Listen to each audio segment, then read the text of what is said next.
Mon propre fils participait à ça. Parfait. Amélie ronronnait presque au téléphone. Une fois que nous serons nommés ses tuteurs, nous pourrons tout liquider.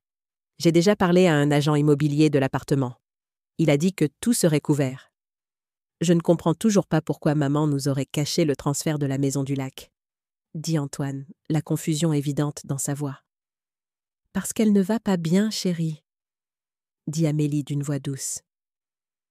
Tu te souviens comment elle m'a accusée d'avoir pris son collier de saphir le mois dernier? Celui que nous avons retrouvé dans le tiroir de sa salle de bain?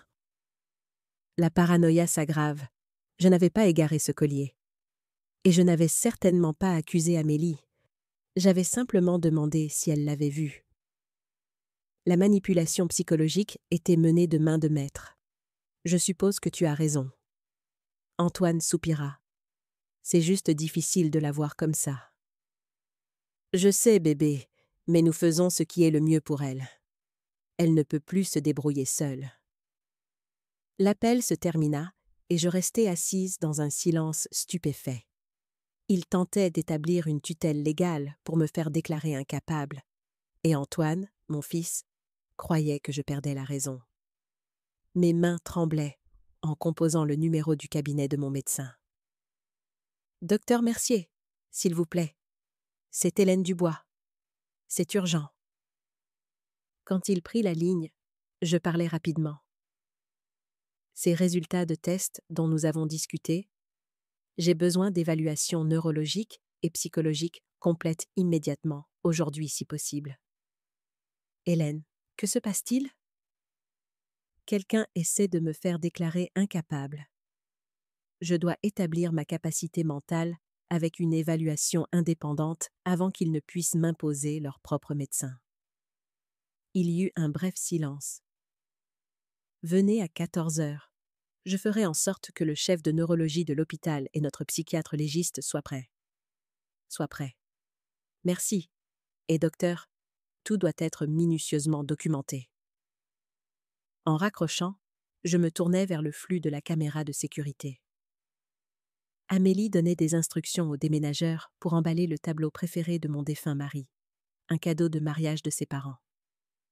La rage que je ressentis fut clarificatrice. J'avais été trop passive, trop confiante. Plus maintenant. Les évaluations médicales de cet après-midi furent exhaustives. Tests cognitifs, évaluation de la mémoire, évaluation psychologique. 4 heures plus tard, le docteur Mercier livra les résultats. Vous êtes l'une des sexagénaires les plus vives que j'ai jamais examinées, dit-il en examinant les rapports. Aucun signe de déficience cognitive. En fait, vos scores sont dans la plage supérieure dans tous les domaines. Et les métaux lourds dans mon sang, compatibles avec un empoisonnement à faible dose sur une longue période. Pas une exposition accidentelle. Son expression était sombre. Nous avons tout documenté. Si vous êtes empoisonné, Hélène, vous avez besoin de protection. Je l'obtiendrai, promis-je. Mais d'abord, je dois comprendre toute l'étendue de ce à quoi je fais face. Quand je retournai à ma location temporaire en ville, il y avait un message de Valérie. Elle avait découvert quelque chose qui ne pouvait pas attendre le lendemain matin. Amélie Dubois n'est pas son vrai nom, dit Valérie sans préambule quand je la rappelai. Son nom de naissance est Amélie Fournier. Elle a été mariée 2 fois auparavant, les 2 fois à des hommes riches et plus âgés. Le premier est décédé dans des circonstances suspectes. Le second a survécu, mais a perdu la majeure partie de sa fortune. Elle a changé de nom après le second divorce. Les pièces du puzzle se mettaient en place. Cela explique son lapsus sur le premier mari lors de la fête d'anniversaire. Il y a plus, continua Valérie. Elle a une arrestation antérieure pour abus de faiblesse sur personne âgée à Marseille. Les charges ont été abandonnées lorsque la victime, son ancien employeur, est décédée avant le procès. Une terreur glaciale s'installa dans mon estomac. Il ne s'agissait pas seulement d'argent. J'avais affaire à quelqu'un de potentiellement dangereux. Nous avons assez pour une intervention de la police maintenant, insista Valérie. Laissez-moi appeler l'inspecteur Renaud. Pas encore, dis-je fermement. Je veux plus que de simples accusations criminelles. Je veux récupérer mon fils. Ce soir-là, en examinant les images des déménageurs vidant ma maison, je formulais un plan. Amélie m'avait sous-estimé à cause de mon âge. Elle voyait des cheveux gris et supposait de la faiblesse. Elle n'était pas la première à faire cette erreur, et elle apprendrait, comme d'autres avant elle, que contrarier Hélène Dubois était une grave erreur de calcul. Mon téléphone sonna de nouveau. Jacques Parent cette fois. « Madame D, je viens de voir Antoine comme vous me l'aviez demandé. Il ne va pas bien. » Amélie lui fait prendre quelque chose de fort. Il est à peine cohérent. Est-il en danger? Pas immédiatement, mais elle le maintient clairement sous sédatif. Elle dit que c'est pour son anxiété à propos de votre état.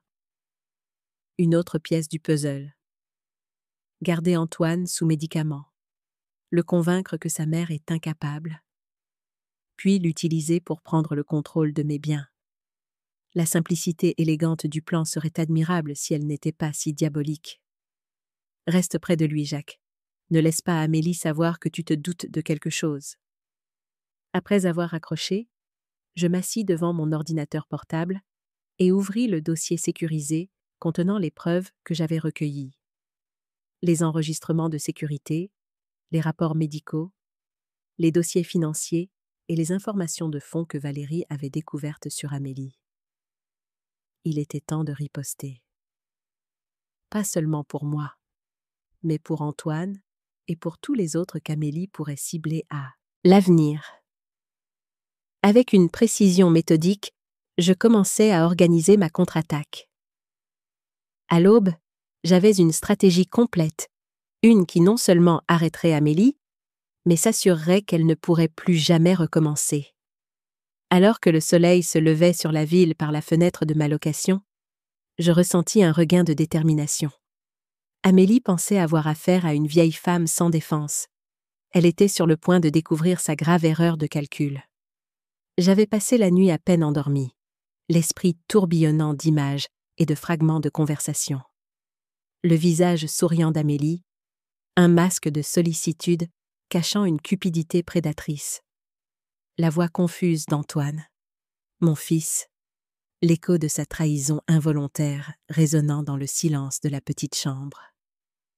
Chaque détail du plan diabolique qu'ils avaient ourdi se rejouait en boucle dans ma tête.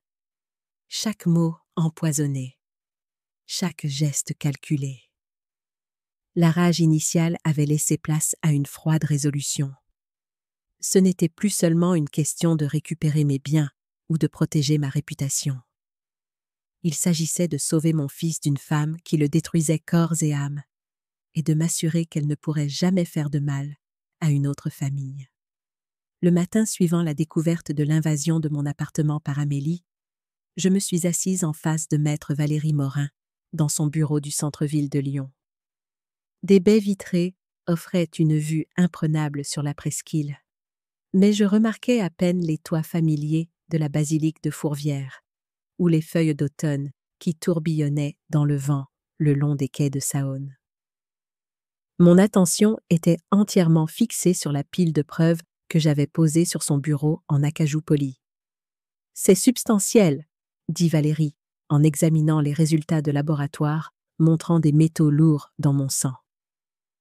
À 65 ans, elle commandait toujours le respect dans le milieu juridique lyonnais. Son carré argenté encadrait un visage qui avait vu des décennies de batailles judiciaires, et son tailleur pantalon anthracite projetait l'attitude pragmatique qui avait fait d'elle mon avocate depuis plus de 20 ans. « Et vous êtes certaine qu'Antoine ne sait pas que vous vous doutez de quelque chose ?» demanda-t-elle en ajustant ses lunettes de lecture. « Il est manipulé » insistai-je, la voix étranglée par l'émotion. Je pensais à mon fils, à son sourire éclatant quand il était enfant, à sa détermination lorsqu'il avait lutté pendant ses études d'architecture. L'Antoine que j'avais élevé ne participerait jamais volontairement à quelque chose comme ça. Valérie hocha la tête, ses lèvres pincées en une ligne fine. La dépendance change les gens, Hélène. L'amour aussi, ou ce qu'ils pensent être de l'amour. Je connais mon fils, dis-je fermement, bien que le doute me rongeât. L'image d'Antoine au téléphone avec Amélie, sa voix pâteuse et lointaine, me traversa l'esprit. Elle le maintient sous médicaments, isolé. Valérie tapota pensivement son stylo Montblanc contre le bureau. Nous devons procéder avec prudence. Si nous agissons trop vite, ils accéléreront leur plan. À quoi avons-nous affaire exactement, sur le plan juridique ? Demandai-je en lissant ma jupe sur mes genoux, une habitude nerveuse héritée de décennies passées dans des salles de conseil d'administration. L'expression de Valérie devint grave. D'après leur conversation sur le docteur Lambert et les papiers de tutelle, ils préparent une demande de mise sous tutelle. Ils prétendront que vous êtes mentalement incapable de gérer vos affaires en raison d'un déclin cognitif. Mais les évaluations médicales aideront énormément, conclut-elle. Mais ces affaires peuvent devenir compliquées. Le témoignage de la famille a un poids considérable pour la plupart des juges. Si Antoine témoigne que vous avez des pertes de mémoire ou de la confusion, mon cœur se serra. La lumière du soleil, qui filtrait par la fenêtre, me parut soudainement froide. Mon propre fils témoignant contre moi. Valérie tendit la main par-dessus le bureau et serra la mienne. Un geste rare de la part de mon avocate, habituellement stoïque. Il y a autre chose que vous devriez savoir sur Amélie. J'ai demandé à mon enquêteur de creuser davantage après notre appel d'hier soir. Elle fit glisser un dossier sur le bureau. À l'intérieur se trouvait une photo d'identité judiciaire d'Amélie. Plus jeune, avec des cheveux plus foncés, mais c'était indubitablement elle. Le nom sous la photo était Amélie Anne Fournier. Elle a été arrêtée à Marseille il y a 3 ans, dit Valérie, sa voix baissant d'un ton bien que nous fussions seuls dans son bureau. Elle travaillait comme aide à domicile et a escroqué un patient âgé de près de 200 000 €. Les charges ont été abandonnées lorsque la victime est décédée avant le procès. Je fixai la photo, un frisson me parcourant l'échine. C'était tout ? Les yeux de Valérie rencontrèrent les miens.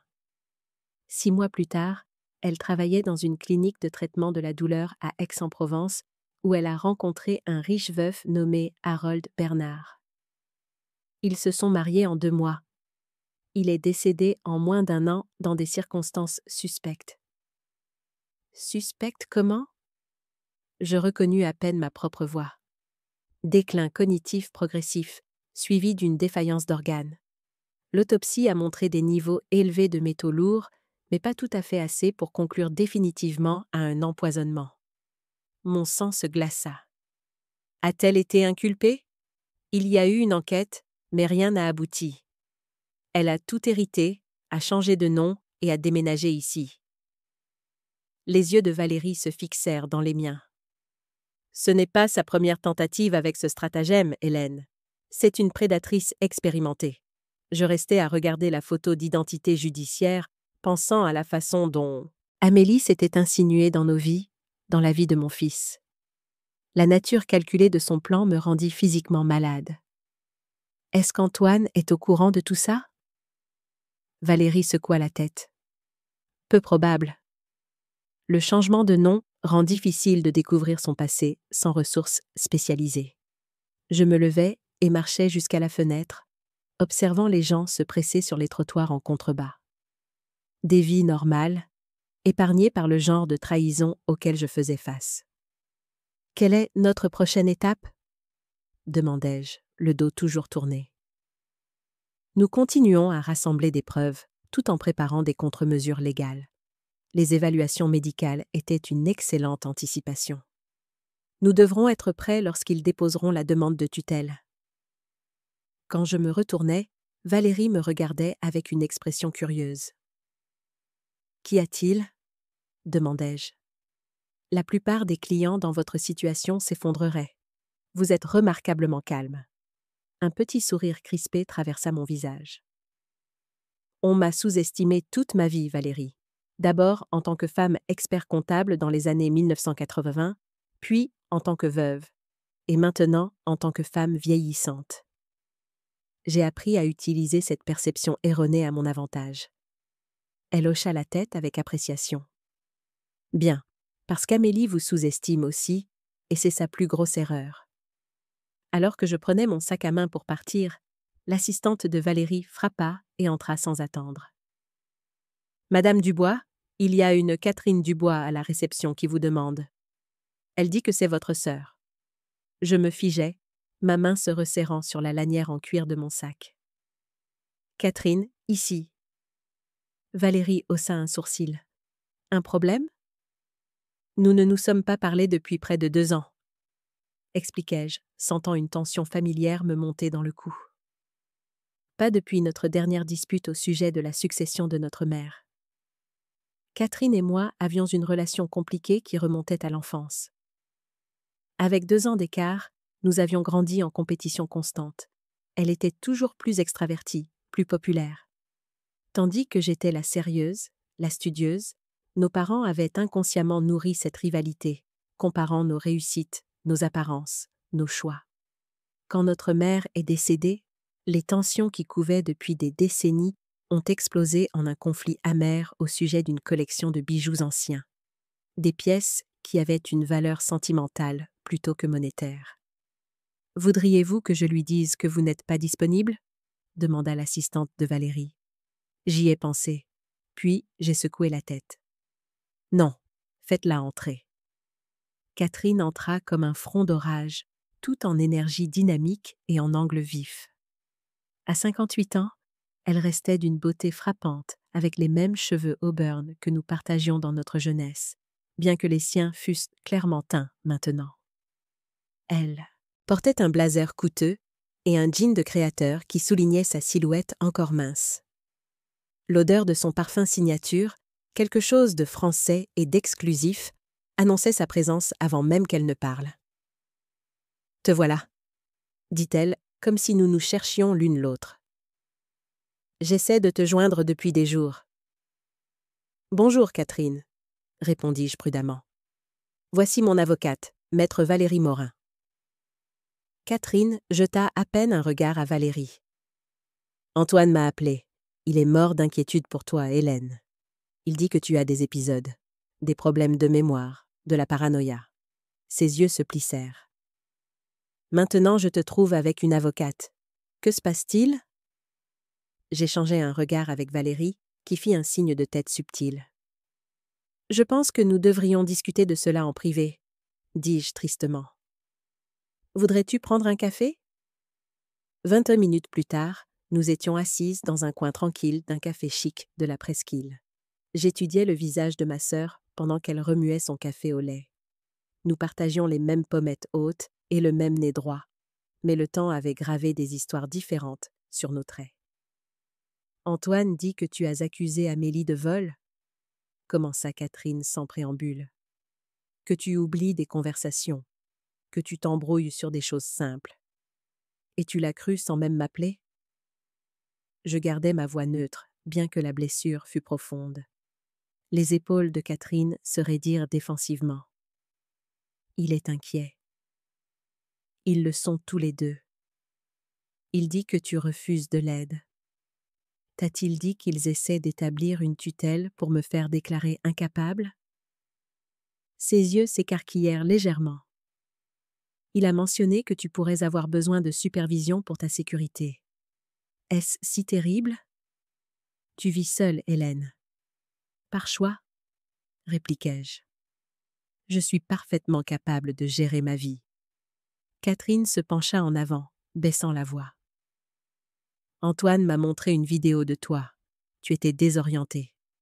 Tu ne te souvenais plus du jour qu'il était. Tu disais que des gens volèrent tes affaires. Je sentis un frisson. Il fabriquait des preuves. Quand cette vidéo a-t-elle été prise ?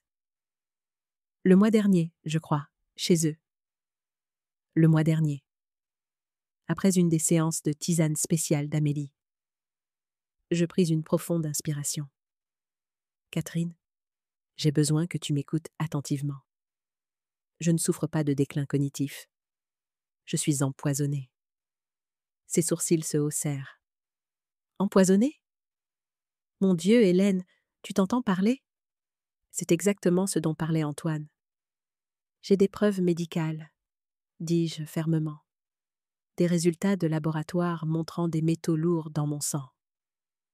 Des examens neurologiques complets, confirmant que je suis mentalement saine. Catherine me dévisagea, l'incertitude vacillant sur son visage. Des métaux lourds. J'ai tout expliqué. La tisane, les symptômes, les évaluations médicales, les caméras de sécurité. À chaque détail, son expression passait du scepticisme à la confusion, mais pas tout à fait à la croyance. C'est difficile à croire, dit-elle finalement, remuant inutilement son café. On dirait un scénario de film, pas la vraie vie. Le fait que mon fils et sa femme essaient de voler ma maison et mes biens l'est aussi, répondis-je. La réalité peut être plus étrange que la fiction. Catherine m'étudia, le conflit évident dans ses yeux. Nous n'avions jamais été proches, mais nous étions toujours sœurs. Il y avait une histoire entre nous, pas seulement mauvaise. Si ce que tu dis est vrai, dit-elle lentement. Pourquoi n'es-tu pas allé à la police? Je constitue un dossier. J'ai besoin de preuves irréfutables. Elle secoua la tête, toujours la méthodique, même maintenant. Je tendis la main vers la sienne par-dessus la table, un geste que je n'avais pas fait depuis des années. J'ai besoin de ton soutien, Catherine. Ils essaieront de t'utiliser contre moi. Elle ne retira pas sa main, mais ne la serra pas non plus en retour. Je dois réfléchir à tout ça, parler à Antoine moi-même. Fais attention à ce que tu lui dis, l'avertis-je. Amélie contrôle tout ce qui l'entoure maintenant. Alors que nous nous séparions devant le café, Catherine hésita. Pour ce que ça vaut, tu ne m'as pas l'air confuse. Tu m'as l'air d'être la même Hélène têtue et trop prudente que tu as toujours été. Ce n'était pas exactement un soutien chaleureux, mais venant de Catherine, cela ressemblait à un début de soutien. Je la regardais s'éloigner, ses talons claquant sur le trottoir, me demandant si j'avais trouvé une alliée ou créé une autre complication. Plus tard dans l'après-midi, Antoine appela. Mon cœur bondit en voyant son nom sur l'écran de mon téléphone. « Maman ?» Sa voix semblait lointaine, légèrement pâteuse. « Où est-ce que tu loges ? Amélie dit que tu as quitté l'appartement en location. »« Je suis avec Valérie, » dis-je prudemment. « Antoine, tu vas bien ? Tu as l'air différent. Juste fatigué. J'ai du mal à dormir. » Il y eut une pause. « Maman, on doit parler de ce qui se passe. Le docteur dit que tu as besoin d'aide. »« Quel docteur ? Le docteur Lambert ? Celui qu'Amélie a choisi ? » Il soupira lourdement. « Tu vois, c'est de ça que je parle. Cette paranoïa à propos d'Amélie. Elle essaie de t'aider, maman. Nous essayons tous les deux. Antoine, écoute-moi. Je vais parfaitement bien. J'ai eu des évaluations médicales indépendantes qui le confirment. Alors pourquoi as-tu installé des caméras secrètes pour nous espionner ? » Sa voix se durcit. « Ce n'est pas un comportement normal, maman. » Donc Amélie lui avait parlé des caméras. J'ai installé un système de sécurité dans ma propre maison après que des choses ont commencé à disparaître. Des choses comme le collier que nous avons retrouvé dans le tiroir de ta salle de bain, celui que tu as accusé Amélie d'avoir volé. Ma prise sur le téléphone se resserra. Antoine, tu es manipulé. Amélie n'est pas celle que tu crois. Je sais exactement qui est ma femme. Il éclata, soudainement sur la défensive. C'est la seule qui m'a soutenu à travers tout. L'accident, la douleur, la convalescence. Pendant que tu étais occupée à me juger, elle m'aidait vraiment. L'accusation me piqua au vif. Ce n'est pas juste. J'ai tout essayé pour t'aider. À ta manière. Toujours à ta manière. Sa voix était amère. Amélie m'accepte telle que je suis. Il y eut une conversation étouffée en arrière-plan, et le ton d'Antoine changea brusquement. Je dois y aller. Le docteur Lambert veut programmer ton évaluation. Son bureau t'appellera. La ligne se coupa avant que je puisse répondre. Je m'assis lourdement sur le lit d'amis de Valérie, sentant la distance entre mon fils et moi se creuser en un gouffre infranchissable. 10 minutes plus tard, mon téléphone sonna, un numéro inconnu. Madame Dubois, ici le docteur Grégoire Lambert. Votre fils Antoine a exprimé des inquiétudes concernant votre santé. J'aimerais programmer une évaluation à votre meilleure convenance. Ainsi, cela avait commencé. Les bureaux du docteur Grégoire Lambert étaient luxueusement décorés dans des tons apaisants de bleu et de gris. Des œuvres d'art abstraits étaient accrochées aux murs peints dans des teintes calmes. Des fleurs fraîches ornaient le bureau de la réception et une douce musique classique émanait de haut-parleurs cachés. Tout était conçu pour créer une impression de compétence professionnelle et d'autorité clinique.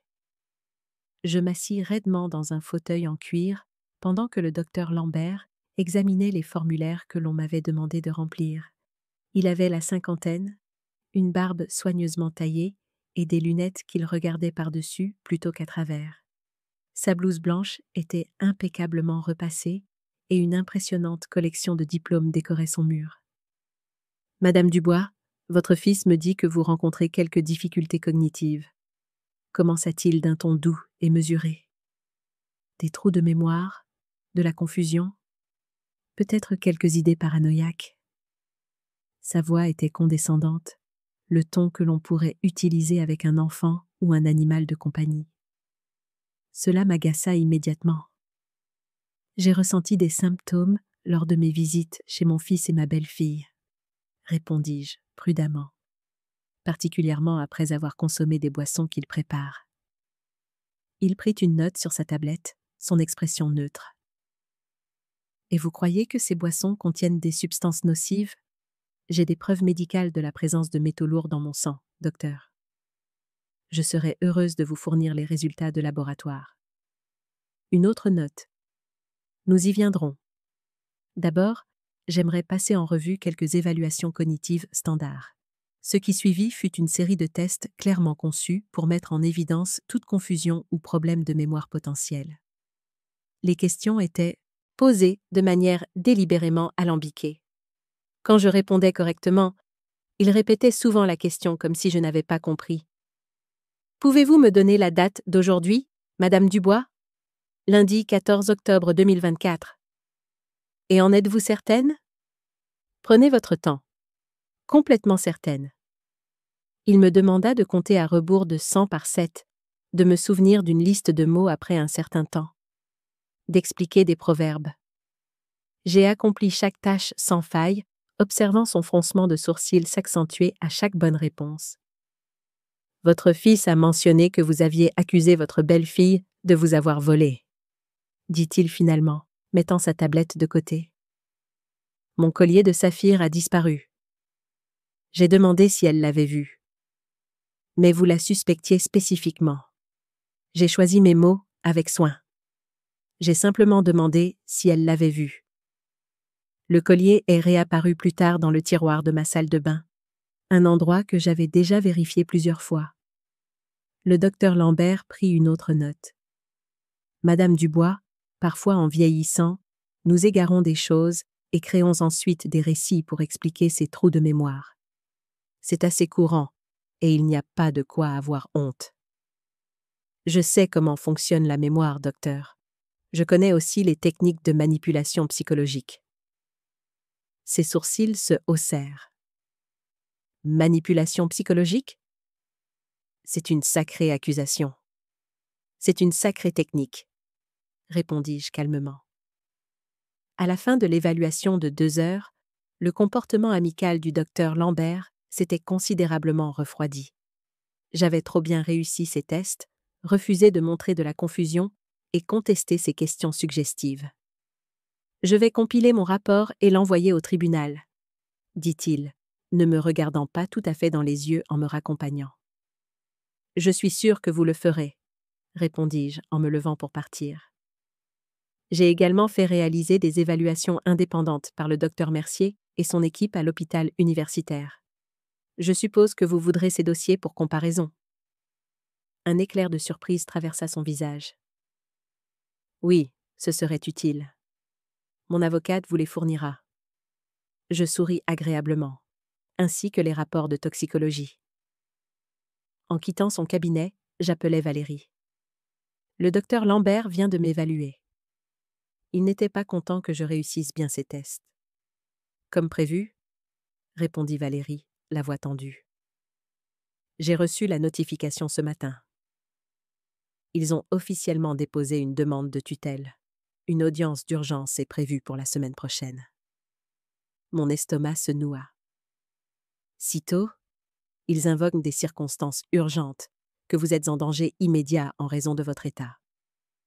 J'entrai dans l'ascenseur, mon esprit tourbillonnant. Nous devons accélérer notre calendrier. D'accord. Je vous ai pris rendez-vous avec le docteur Sarah Cullen pour demain. C'est la meilleure psychiatre légiste de la ville.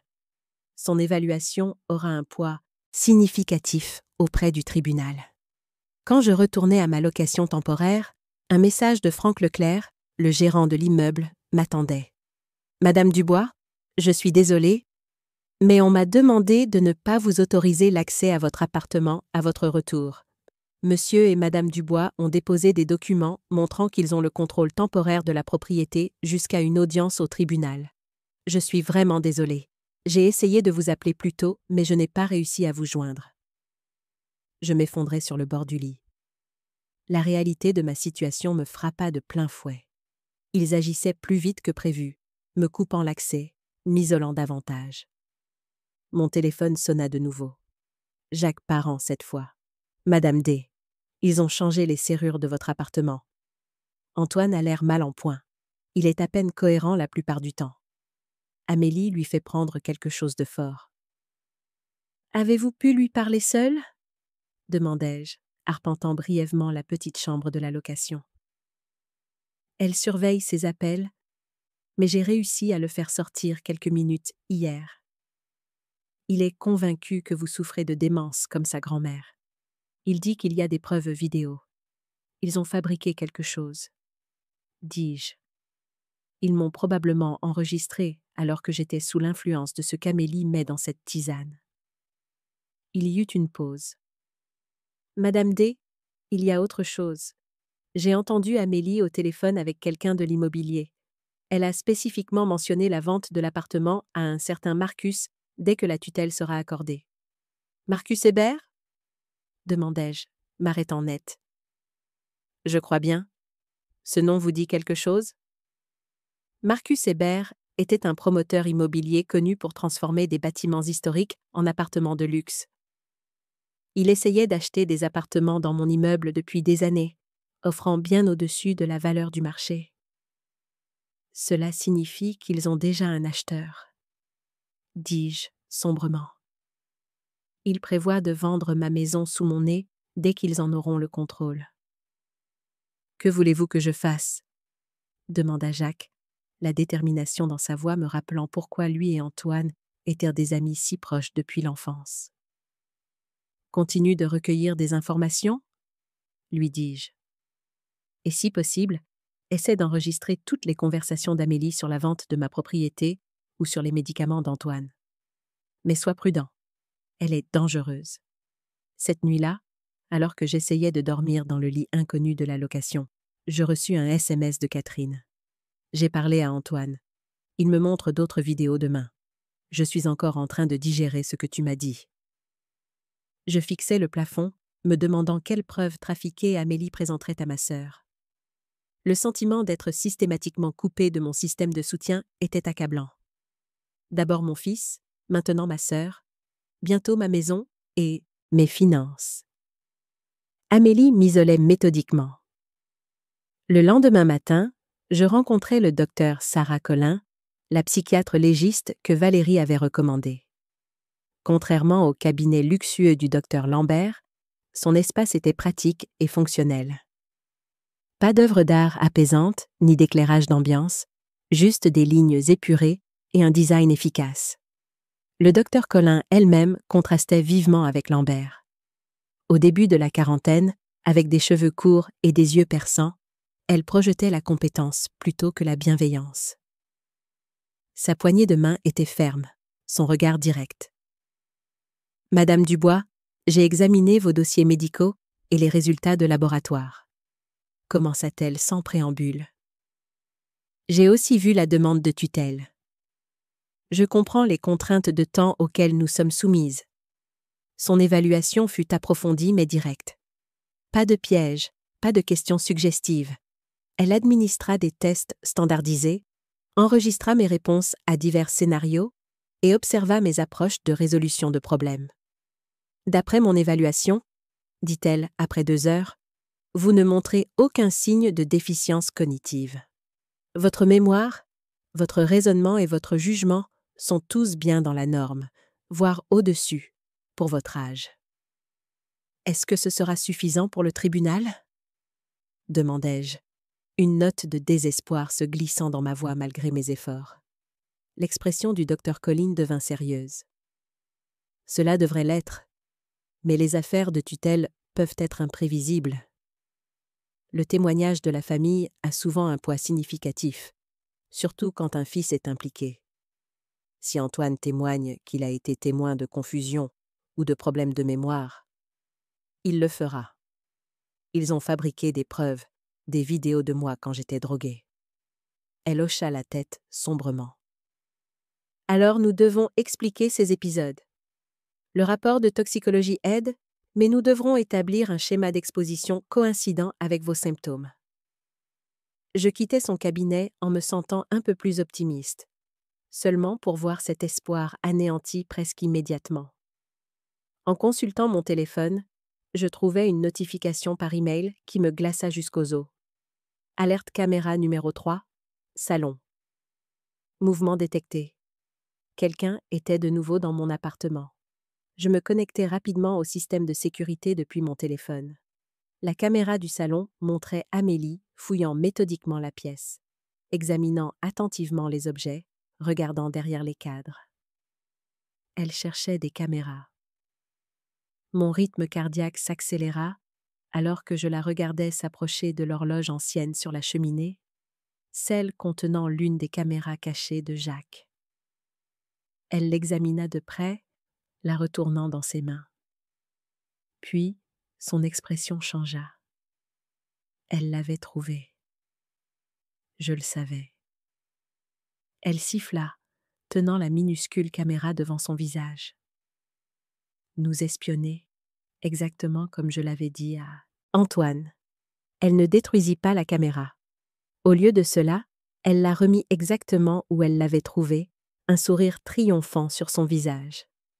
C'était exactement ce qu'elle voulait, une preuve de ma paranoïa à présenter au tribunal.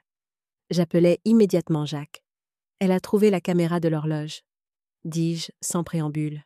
« Elle l'utilise comme preuve contre moi. Mais pas les autres. » « Pas encore.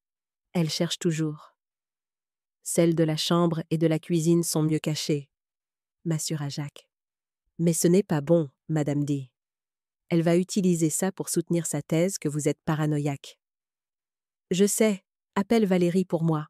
Elle doit savoir à quoi nous sommes confrontés. » En raccrochant, je reçus un SMS de Catherine. « Je viens de voir les vidéos. Hélène, tu as l'air vraiment confuse dessus. Pas du tout toi-même. Il faut qu'on parle. » Une autre pièce du plan d'Amélie se mettait en place. L'étau se resserrait. Cet après-midi-là, j'ai reçu l'avis officiel qu'une audience de tutelle d'urgence temporaire avait été programmée pour le lendemain, bien plus tôt que Valérie ne l'avait prévu. Amélie accélérait son calendrier. Valérie appela quelques instants plus tard. « Hélène, ils vont vite. Le docteur Lambert a soumis son rapport préliminaire affirmant que vous montrez des signes d'idées paranoïaques et un début de démence. Ils ont demandé une tutelle temporaire d'urgence en attendant l'audience complète. »« Peuvent-ils faire ça ?» demandai-je, la panique montant dans ma poitrine. « Malheureusement, oui. S'ils convainquent le juge qu'il y a un danger imminent pour vous ou vos biens, une ordonnance temporaire peut être accordée avant l'audience complète. » « Et l'évaluation du docteur Colline ? » « Nous la soumettrons, mais avec le calendrier accéléré. La voix de Valérie s'éteignit. Elle n'avait pas besoin de finir sa pensée. Il pourrait être trop tard. Le lendemain matin, j'arrivai au palais de justice avec Valérie pour l'audience d'urgence. La procédure fut brève et dévastatrice. La juge Perrin, une femme sévère d'une 60aine d'années, examina le rapport du docteur Lambert, regarda une vidéo habilement montée, me montrant désorientée et confuse après avoir bu la tisane d'Amélie, et entendit le témoignage d'Antoine affirmant que j'avais installé du matériel de surveillance en raison de délires paranoïaques. Valérie se battit vaillamment, présentant les conclusions préliminaires du docteur Colline et les résultats de laboratoire montrant des métaux lourds dans mon système. Mais ce ne fut pas suffisant. Compte tenu du comportement préoccupant et du risque potentiel, j'accorde une tutelle temporaire à Antoine Dubois, avec son épouse Amélie Dubois, comme tutrice suppléante, statua la juge Perrin. Cette mesure restera en vigueur jusqu'à l'audience complète la semaine prochaine. Je me sentis physiquement malade. En quelques minutes, j'avais perdu le contrôle de mes finances, de ma propriété et même de mes décisions médicales. Antoine n'osa pas croiser mon regard en quittant la salle d'audience avec Amélie, dont le visage trahit un fugace sourire de triomphe. « Ce n'est que temporaire », m'assura Valérie en partant. « Nous serons mieux préparés pour l'audience complète. Nous avons l'évaluation complète du docteur Collin et je dépose des citations à comparaître pour leur dossier financier. Nous exposerons leur plan. » Mais ces mots n'apportèrent que peu de réconfort alors que je réalisais que j'étais maintenant effectivement sans abri. Je ne pouvais pas retourner à mon appartement ni accéder à mes comptes. Tout ce pourquoi j'avais travaillé toute ma vie était soudainement hors de ma portée. « Tu resteras avec moi » dit Valérie fermement, semblant lire dans mes pensées. « J'ai une suite d'amis entièrement privés. Nous utiliserons ce temps pour préparer notre dossier à fond. Cette nuit-là, dans l'élégante maison de ville de Valérie, je reçus un appel de Jacques. « Madame D, quelque chose d'important vient de se passer. » Je dînais avec Antoine, essayant de le raisonner quand Amélie a reçu un appel. Elle est allée dans une autre pièce, mais je pouvais l'entendre. Elle parlait à quelqu'un de la vente immédiate de votre appartement. « Ce n'est pas possible, » dis-je. Même avec la tutelle temporaire, ils auraient besoin de l'approbation du tribunal pour une vente. Elle a mentionné quelque chose à propos d'un acte de cession avec votre signature, daté du mois dernier. Mon sang se glaça. Je n'ai jamais rien signé de tel. Je pense que c'est un faux, Madame D. Et il y a plus. Elle a spécifiquement mentionné le transfert des fonds à l'étranger avant l'audience complète de la semaine prochaine. Je me sentis soudainement prise de vertige. Elle prévoit de disparaître avec l'argent. Exactement. Et Jacques hésita. Je ne pense pas qu'elle prévoit d'emmener Antoine avec elle. Que veux-tu dire? Elle parlait de laisser l'accro derrière. C'étaient ces mots exacts. La prise de conscience me frappa comme un coup physique. Amélie n'en avait pas seulement après mon argent. Elle prévoyait de liquider tout ce qui avait de la valeur et d'abandonner mon fils une fois qu'elle aurait ce qu'elle voulait. J'appelai immédiatement Valérie pour lui relater ce que Jacques avait entendu. « Cela change tout, » dit Valérie. « Si elle prévoit d'utiliser un acte falsifié, c'est une fraude criminelle. Je demanderai une injonction d'urgence dès demain matin pour empêcher tout transfert de propriété et j'alerterai le bureau du procureur de la République. » Mais alors même que nous formulions notre réponse juridique, je reçus un SMS accablant de Catherine. « J'ai décidé d'aider Antoine et Amélie à prendre soin de toi. Tu as besoin de soutien, Hélène. Que tu veuilles l'admettre ou non, je resterai dans ta chambre d'amis jusqu'à ce que les choses se règlent. Ma propre sœur, vivant maintenant dans ma maison, alliée à une femme qui détruisait systématiquement ma vie. La trahison était presque insupportable.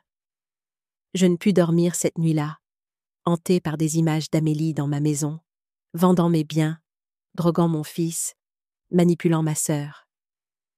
La tutelle temporaire lui avait donné un contrôle presque total. Je me sentais impuissante d'une manière que je n'avais jamais connue auparavant. À 2 heures du matin, mon téléphone vibra avec un SMS de Jacques. J'ai contacté l'inspecteur qui a enquêté sur la mort du premier mari d'Amélie à Marseille. Il a gardé des échantillons.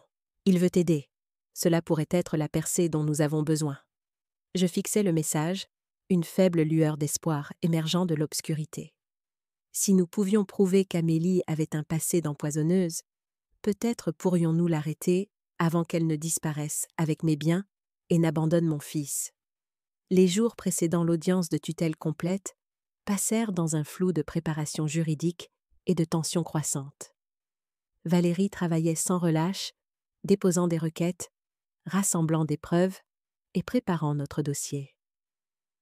Le rapport final du docteur Colline montrait de manière concluante que je n'avais aucune déficience cognitive, tandis que les résultats toxicologiques confirmaient la présence de métaux lourds compatibles avec un empoisonnement progressif. Mais Amélie agissait plus vite que nous ne l'avions prévu. Grâce aux mises à jour de Jacques et à mes caméras cachées restantes, nous apprîmes qu'elle avait déjà contacté un agent immobilier pour mettre mon appartement en vente et qu'elle triait mes objets de valeur, créant un inventaire des articles à vendre. Le plus inquiétant était la détérioration de l'état d'Antoine. Jacques rapporta qu'il était de plus en plus sous sédatifs, dormant la plupart de la journée et à peine conscient de son environnement. Amélie expliquait son état aux visiteurs par le stress dû à l'état de sa mère. Mais Jacques soupçonnait qu'elle le maintenait délibérément sous médicaments pour l'empêcher de poser des questions. 3 jours avant l'audience, Valérie reçut une nouvelle explosive. L'inspecteur de Marseille nous a envoyé quelque chose, dit-elle en posant un dossier sur son bureau.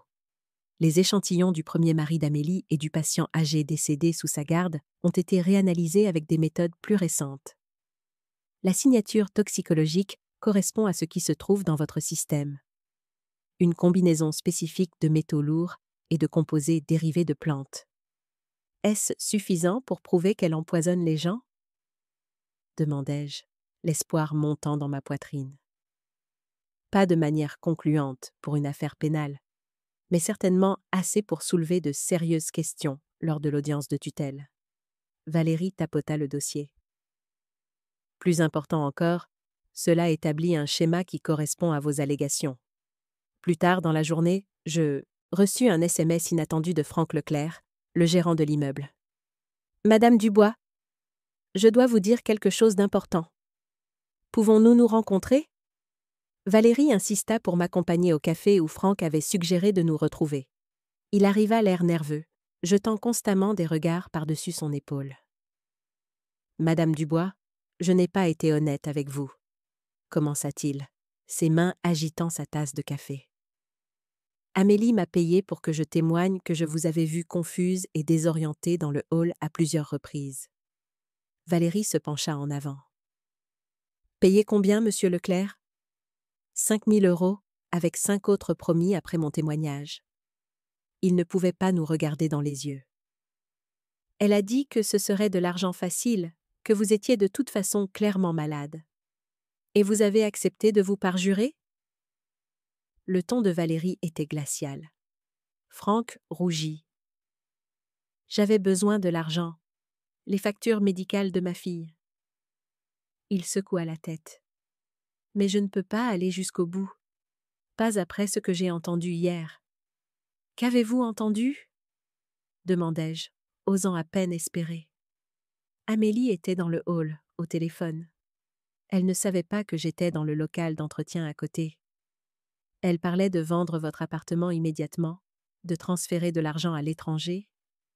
Il hésita. Elle a dit quelque chose sur le fait de s'assurer qu'Antoine ne pourrait pas témoigner s'il avait soudainement une prise de conscience.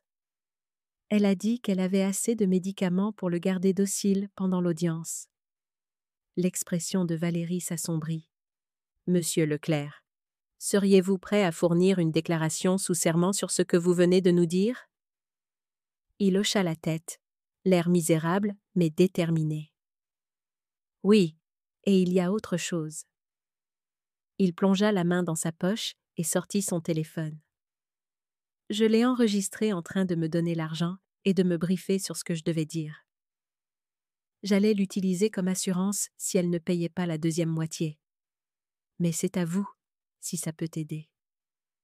La vidéo montrait Amélie dans le hall de mon immeuble parlant avec Franck. L'angle de la caméra de sécurité les cadrait clairement. 5000 maintenant. 5 autres après votre témoignage, disait Amélie en lui tendant une enveloppe. Dites simplement que vous l'avez vue errer, confuse, peut-être en essayant d'entrer dans le mauvais appartement, qu'elle ne vous reconnaît parfois pas. Franck hocha la tête en prenant l'enveloppe. Et si quelqu'un me pose la question sous serment? Le rire d'Amélie était glaçant. Personne ne le fera. Crois-moi, le temps que cela arrive à une véritable audience, nous aurons tout liquidé et serons loin. Antoine ne se rend même plus compte de ce qui se passe la moitié du temps. Le sourire de Valérie était prédateur. Monsieur Leclerc, vous venez de nous donner exactement ce dont nous avions besoin. Le lendemain, le palais de justice était en effervescence lorsque nous sommes arrivés pour l'audience de tutelle complète. J'aperçus Antoine et Amélie près de l'entrée, avec Catherine à leur côté. Antoine était pâle et absent, ses mouvements lents et incertains. Amélie lui tenait fermement le bras, lui chuchotant des instructions à l'oreille. Catherine semblait mal à l'aise, consultant son téléphone à plusieurs reprises, comme si elle espérait une échappatoire. « Souvenez-vous, » murmura Valérie en entrant. « Laissez-moi tout gérer. Ne réagissez pas émotionnellement, peu importe ce qu'ils disent. » La salle d'audience était plus bondée que lors de l'audience d'urgence. La juge Perrin examina le dossier, son expression illisible. L'avocat d'Amélie, un homme élégamment vêtu nommé Richard Portier, présenta leur cas en premier, appelant le docteur Lambert à témoigner sur mon prétendu déclin cognitif. « Selon votre opinion professionnelle, docteur Lambert ?» demanda Portier. « Madame Dubois est-elle capable de gérer ses propres affaires ?»« D'après mon évaluation, non, » répondit Lambert avec assurance. Elle présente des signes classiques de démence précoce compliquée par des idées paranoïaques. Elle a installé du matériel de surveillance chez elle pour attraper des gens qu'elle croit la voler. Elle croit que sa belle-fille l'empoisonne. Ce sont des délires paranoïaques de Manuel. Antoine témoigna ensuite, son élocution légèrement pâteuse, son regard vide. Il décrivit m'avoir trouvée confuse, oubliant des conversations, accusant Amélie de vol. La scène était déchirante à regarder. Mon fils, clairement sous l'influence de quelque chose, témoignant contre moi. Puis vint Catherine. En prenant place à la barre, elle me jeta un bref regard, une expression indéchiffrable traversant son visage. « Mademoiselle Dubois, qu'avez-vous observé du comportement de votre sœur ces derniers mois ?» demanda Portier. Catherine s'éclaircit la gorge. Hélène a toujours eu une forte volonté et a toujours été indépendante. Elle a aussi toujours été prudente. Certains diraient paranoïaque. Et récemment, avez-vous constaté des changements dans son comportement ? Catherine hésita, regardant Amélie, puis de nouveau moi. Quelque chose changea dans son expression. En fait, j'ai des inquiétudes sur ce qui se passe ici. Portier fronça les sourcils. Pourriez-vous préciser ? Hier, j'ai trouvé des documents dans l'appartement d'Hélène. Des documents que je n'étais pas censé voir. Un acte de cession pour sa propriété au bord du lac, avec ce qui ressemblait à sa signature, mais daté d'une période où je sais qu'elle était à l'étranger. Un murmure parcourut la salle d'audience. Portier parut surpris. Mademoiselle Dubois, cela n'est pas pertinent pour... » J'ai aussi entendu Amélie au téléphone discuter de plans pour vendre l'appartement d'Hélène immédiatement après cette audience et transférer les fonds à l'étranger. La voix de Catherine se fit plus forte. Et j'ai vu mon neveu se détériorer rapidement sous les soins d'Amélie. Il est maintenu sous sédatif. La juge Perrin se pencha en avant. « Mademoiselle Dubois, Ce sont des allégations graves. J'ai des preuves, dit fermement Catherine. Elle sortit une clé USB de son sac à main. Elle contient l'acte de cession falsifié que j'ai trouvé, ainsi que des enregistrements des conversations téléphoniques d'Amélie sur la vente de la propriété d'Hélène et l'abandon d'Antoine une fois qu'elle aura l'argent. Amélie se leva, le visage tordu de rage. Elle ment. Elle est aussi folle que sa sœur. Asseyez-vous, Madame Dubois, ordonna sèchement la juge Perrin. Elle se tourna vers Valérie. Maître, il semble que vous ayez un témoin désireux de témoigner pour votre cliente à la place. Valérie se leva avec aisance. Votre honneur, à la lumière de ces nouvelles allégations, j'aimerais appeler plusieurs témoins supplémentaires et présenter des preuves qui contredisent directement les affirmations du demandeur. Au cours des 2 heures suivantes, Valérie démantela méthodiquement le dossier d'Amélie. Le docteur Collin témoigna de mon excellente fonction cognitive. L'inspecteur de Marseille apparut par vidéoconférence pour discuter des similitudes entre mon cas et les décès associés à Amélie à Marseille. Franck Leclerc admit avoir été soudoyé pour fournir un faux témoignage. Le plus accablant fut le témoignage de Jacques Parent sur la détérioration de l'état d'Antoine et l'analyse de la tisane spéciale qu'Amélie préparait, qui contenait à la fois des herbes sédatives et des substances connues pour causer les symptômes que j'avais ressentis. Pendant tout ce temps, l'expression d'Amélie passa de la confiance à l'inquiétude, puis à une panique à peine contenue. Son avocat objecta à plusieurs reprises, mais chaque objection fut rejetée, alors que Valérie présentait de plus en plus de preuves. Le coup de grâce fut porté lorsque Valérie diffusa l'enregistrement de la caméra de sécurité, montrant Amélie volant mon collier de saphir et discutant de ses plans pour faire signer les papiers à Antoine, après que la tisane n'ait pas fonctionné. Le visage de la juge Perrin devint de plus en plus grave à mesure que les preuves s'accumulaient. Lorsque les présentations se terminèrent, elle ordonna une brève suspension de séance.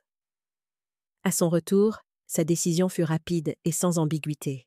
« La demande de tutelle est rejetée », déclara-t-elle fermement. De plus, je révoque la tutelle temporaire avec effet immédiat. Madame Hélène Dubois est clairement saine d'esprit et victime de ce qui semble être une tentative concertée de la frauder de ses biens. Elle se tourna pour s'adresser directement à Amélie. Madame Amélie Dubois, je renvoie cette affaire au bureau du procureur de la République pour enquête sur d'éventuelles charges criminelles, y compris la fraude, l'abus de faiblesse et la tentative de vol. Il vous est ordonné de quitter immédiatement la propriété de Madame Dubois et de n'avoir aucun contact avec elle. Alors que les implications de la décision se faisaient sentir, le sang-froid d'Amélie se brisa enfin. C'est ridicule. C'est elle qui est folle. Elle nous a espionnés, m'accusant de l'empoisonner. Dis-leur, Antoine.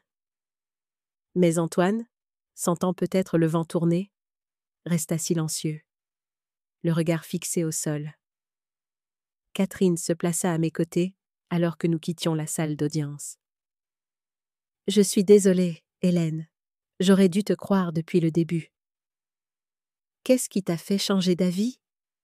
demandai-je alors que nous descendions lentement les marches du palais de justice. L'acte de cession. Je l'ai trouvé en cherchant un chargeur de rechange dans ton bureau. La signature était datée de la semaine des funérailles de notre mère, quand tu étais avec moi en Floride. Je savais que tu n'aurais pas pu le signer. Je lui serrai la main. Merci d'avoir parlé. C'est ce que font les sœurs, répondit-elle simplement. Même les sœurs qui ne s'entendent pas toujours. En arrivant en bas des marches, je vis Antoine assis seul sur un banc, la tête entre les mains. Amélie était introuvable, probablement déjà en train de planifier sa fuite avant que des accusations criminelles ne puissent être déposées. Je m'approchai de lui avec précaution. « Antoine ?» Il leva les yeux, ses yeux rouges et embrumés. « Maman, je ne me souviens pas de tout ce qui s'est passé. Ai-je vraiment témoigné contre toi ?» Mon cœur se brisa devant la confusion et la honte dans sa voix. Ce n'était pas toi, Antoine. C'étaient les médicaments qu'Amélie te donnait. Il secoua lentement la tête. Je savais que quelque chose n'allait pas. Je n'arrivais juste pas à penser clairement. Elle n'arrêtait pas de dire que c'était pour mon anxiété, mais je me sentais de plus en plus mal. Je m'assis à côté de lui, prenant sa main dans la mienne. Elle était fine, les jointures proéminentes. Il avait perdu du poids sous les soins d'Amélie. Nous allons te trouver de l'aide, promis-je, de la vraie aide cette fois. Alors qu'il s'appuyait contre moi, je ressentis à la fois du soulagement et de la résolution. Nous avions survécu au stratagème d'Amélie, mais la guérison ne faisait que commencer. Antoine aurait besoin d'un traitement pour sa dépendance.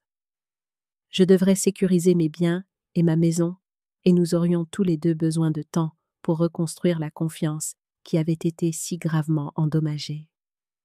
Mais pour l'instant, il suffisait de savoir que le vent avait tourné. Les ombres qui s'étaient accumulées autour de nous commençaient enfin à se dissiper. C'est insensé, dis-je en arpentant le salon de Valérie le matin après l'audience. Comment Amélie peut-elle encore être en liberté après tout ce qui a été révélé?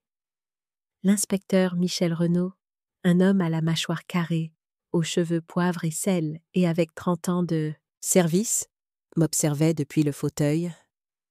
Malheureusement, Madame Dubois, les procédures judiciaires et les enquêtes criminelles avancent à des rythmes différents. La juge Perrin a renvoyé l'affaire au bureau du procureur, mais les inculpations formelles prennent du temps.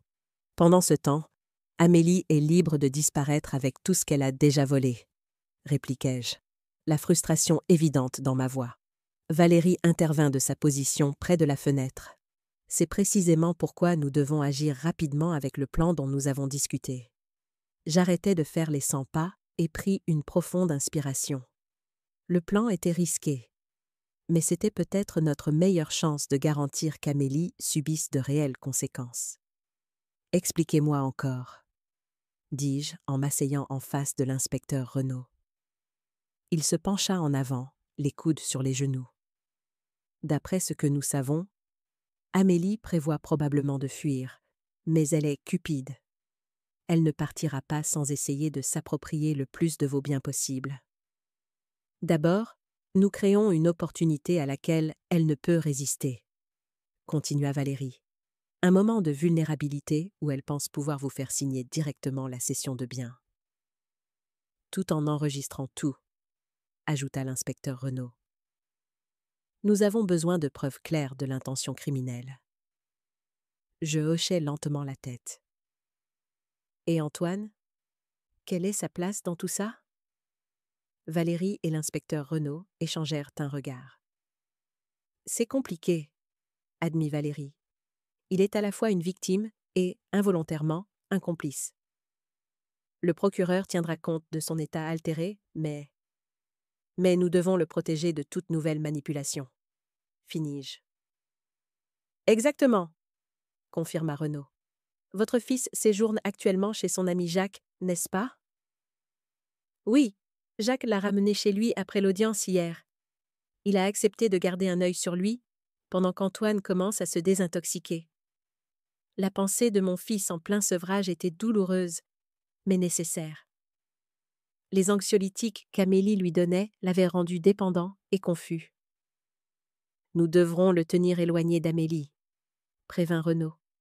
Dans son état de vulnérabilité, elle pourrait le manipuler à nouveau. Mon téléphone sonna avec un SMS de Jacques. Antoine a passé une nuit difficile, mais il va mieux ce matin. Il demande après vous. Un poids s'allégea légèrement de ma poitrine. Mon fils voulait me voir. C'était un progrès. Je dois d'abord voir Antoine, dis-je fermement, avant de faire quoi que ce soit d'autre. Valérie hocha la tête, compréhensive. Bien sûr, l'inspecteur Renaud et moi pouvons finaliser les détails pendant votre absence. 1 heure plus tard, je me tenais devant la modeste maison de banlieue de Jacques, rassemblant mon courage avant de frapper. Jacques répondit immédiatement, son expression un mélange de soulagement et d'inquiétude. « Madame Day, merci d'être venue. Il est dans le salon. » Je suivis Jacques à travers la maison, notant la normalité réconfortante de l'espace. Des photos de famille, un puzzle à moitié terminé sur la table de la salle à manger, un panier pour chien dans le coin, si différent de la perfection stérile qu'Amélie avait créée dans la maison d'Antoine. Antoine était assis sur le canapé, vêtu d'un pantalon de jogging et d'un sweatshirt d'université délavé. Son visage était pâle et tiré, des cernes sombres sous les yeux, mais son regard était plus clair que je ne l'avais vu depuis des mois. « Maman, » dit-il, sa voix rauque mais stable. Quand il se leva pour me serrer dans ses bras, je pus sentir les tremblements dans son corps, les symptômes de sevrage commençant à se manifester. « Antoine, » murmurai-je en le tenant serré. « Je suis tellement désolée pour tout ça. » Il recula en secouant la tête. « C'est moi qui devrais m'excuser. J'ai témoigné contre toi. Je l'ai laissé me convaincre que tu perdais la tête. Tu n'étais pas toi-même, » dis-je en le ramenant sur le canapé. Elle te droguait. Je le sais maintenant. Jacques m'a montré les résultats de mon analyse de sang ce matin. Il passa une main dans ses cheveux en désordre. Des benzodiazépines, des sédatifs, qui sait quoi d'autre mélangés à ces pilules anxiolytiques qu'elle n'arrêtait pas de me donner. Jacques nous laissa discrètement seuls, murmurant quelque chose à propos de faire du café. « De quoi te souviens-tu » demandai-je doucement. Antoine fixa ses mains. « C'est tout fragmenté. Je me souviens qu'Amélie disait que tu avais besoin d'aide, que tu avais des épisodes comme grand-mère avant son diagnostic de démence. Elle m'a montré des vidéos de toi, l'air confuse, désorientée. Après qu'elle m'ait mis quelque chose dans ma tisane, expliquai-je. Il hocha la tête misérablement. J'aurais dû savoir. Tu as toujours été vive comme l'éclair. Il leva les yeux soudainement. Les caméras dans ton appartement, tu les as installées parce que tu te doutais que quelque chose n'allait pas, n'est-ce pas? Oui. Jacques m'a aidé à les installer. Et elles ont filmé Amélie en train de voler, de parler de vendre ton appartement? Sa voix se brisa. J'étais si aveugle, maman, tellement manipulée. C'est une prédatrice, Antoine. Elle a déjà fait ça? Ses yeux s'écarquillèrent. Que veux-tu dire? J'hésitais, me demandant combien je devais révéler, puis décidai qu'il méritait toute la vérité. Son vrai nom est Amélie Fournier. Elle a fait l'objet d'une enquête pour la mort suspecte de son premier mari à Marseille. Avant cela, elle a été arrêtée pour avoir escroqué un patient âgé alors qu'elle travaillait comme aide à domicile. Le visage d'Antoine perdit toute couleur. « Oh mon Dieu !» Il se pencha en avant, la tête entre les mains. « Je l'ai fait entrer dans nos vies. Je l'ai laissé te faire du mal. Tu étais vulnérable après la mort de ton père dans l'accident, » dis-je en posant ma main sur son dos. Elle t'a ciblé délibérément. Il se redressa en s'essuyant les yeux. Que se passe-t-il maintenant? Va-t-elle être arrêtée? Le procureur examine les preuves, mais ces affaires prennent du temps. L'inspecteur Renaud travaille sur un plan pour recueillir des preuves plus concrètes de ses intentions. Je veux aider, dit immédiatement Antoine. Je secouai fermement la tête. Absolument pas. Tu dois te concentrer sur ta guérison, te désintoxiquer en toute sécurité, commencer une thérapie. Mais je pourrais lui parler, la faire avouer. Non, l'interrompis-je. Elle est dangereuse, Antoine, et tu es encore vulnérable. Ses épaules s'affaissèrent de défaite. Je me sens si inutile, si stupide. Tu n'es ni l'un ni l'autre, l'assurai-je. La meilleure chose que tu puisses faire en ce moment, c'est de guérir, pour toi et pour nous. En partant, Jacques me raccompagna à la porte. Il va avoir besoin d'une aide professionnelle, dit-il à voix basse. Ça ne va pas être facile. Je sais, j'organise la venue d'un spécialiste privé des addictions pour demain. Je lui serrai le bras avec reconnaissance. Merci d'être là pour lui, Jacques. Tu es un véritable ami. Tu l'as toujours été. Toujours. Son expression devint sérieuse. Madame D, soyez prudente avec ce que vous prévoyez. Amélie a appelé ici 3 fois ce matin pour essayer de parler à Antoine. Quand je n'ai pas voulu le lui passer, elle est devenue méchante. Elle a dit que les choses étaient loin d'être terminées. La menace me glaça. Nous serons prudents. Garde Antoine en sécurité. De retour à la maison de ville de Valérie, l'inspecteur Renaud et mon avocate avaient finalisé le plan. Nous avons organisé une réunion à la Banque Méridien demain matin, expliqua Valérie, officiellement pour que vous puissiez accéder à votre coffre-fort. Le directeur de la banque sait que vous venez. Nous aurons des agents en civil positionnés dans toute la banque, ajouta Renaud. Et nous avons fait en sorte qu'Amélie apprenne votre rendez-vous. Comment ? Demandai-je. Un email accidentel de mon cabinet à son avocat exprimant notre inquiétude quant à votre projet de liquider des actifs, expliqua Valérie avec un petit sourire. Avec l'heure et le lieu de votre visite à la banque, vous pensez qu'elle viendra ? Renaud hocha la tête avec confiance. D'après ce que nous avons vu de son comportement, elle ne pourra pas résister à l'occasion de vous confronter alors qu'elle pense que vous essayez de sécuriser vos biens hors de sa portée. Et quand elle le fera, nous serons prêts, ajouta Valérie. Tout sera enregistré. Si elle vous menace ou tente de vous contraindre, nous l'aurons. Ce soir-là, comme prévu, mon téléphone sonna, un numéro masqué. Je répondis et mis le haut-parleur pendant que Valérie et Renaud écoutaient. Hélène. La voix d'Amélie était glaciale. Je crois comprendre que vous vous rendez à la Banque Méridien demain matin. Comment avez-vous eu ce numéro ? Demandai-je en suivant le scénario que nous avions préparé. Ce n'est pas important.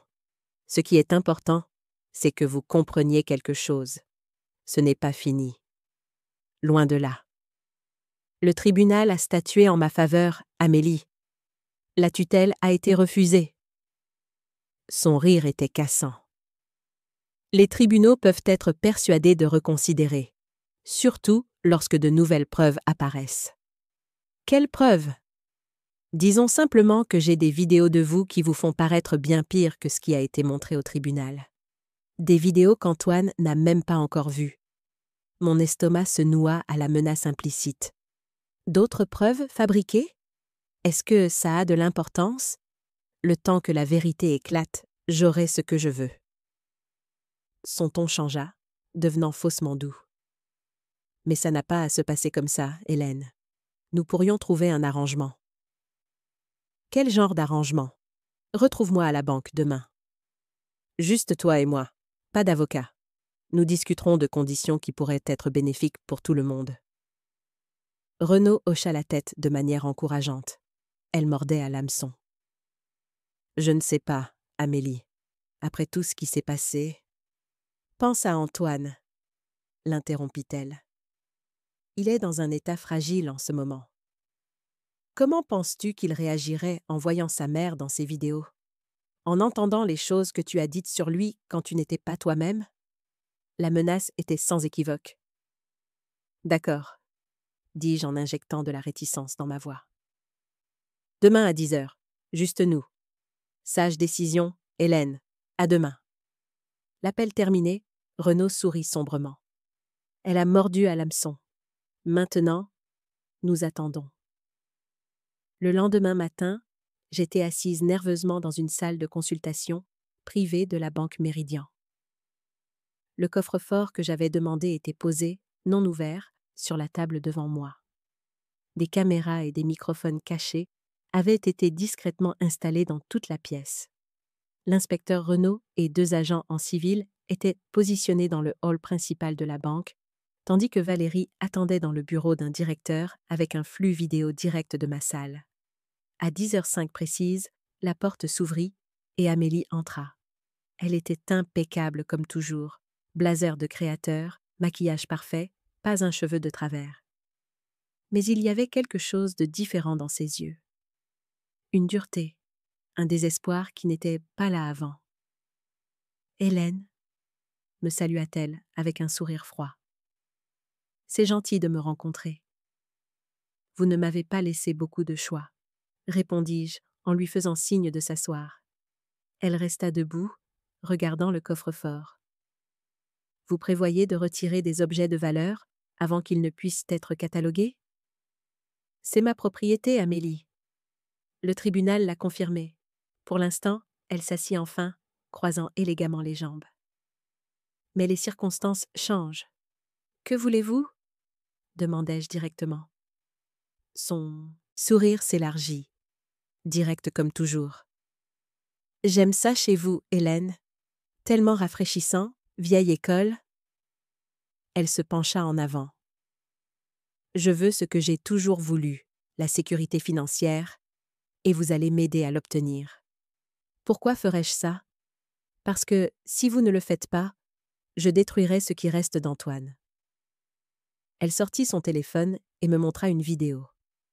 Antoine, clairement sous forte sédation, faisant des déclarations incohérentes sur mon état mental. J'en ai des dizaines comme ça, plus des preuves de ses propres problèmes de dépendance qui ruineraient sa carrière s'il devenait public. Il suffirait d'un seul email à son cabinet. Je me forçais à rester calme, sachant que tout était enregistré. Cela ressemble à du chantage. Je préfère y voir une négociation. Elle rangea le téléphone. Voici mes conditions. Vous me transférez la propriété de la maison du lac, plus 500 000 € en espèces. En échange, ces vidéos ne voient jamais le jour. Et Antoine n'apprend jamais à quel point il a été coopératif dans mon petit plan. Il est déjà au courant des vidéos, répliquai-je, et il se fait soigner pour la dépendance que vous avez encouragée. Quelque chose vacilla sur son visage, surprise peut-être qu'Antoine ne soit plus sous son contrôle, mais elle se reprit rapidement. C'est-il qu'il a signé des procurations me donnant le contrôle de ses finances? Qu'il m'a autorisé à agir en tant que sa représentante professionnelle? Elle sortit des documents de son sac à main de créateur.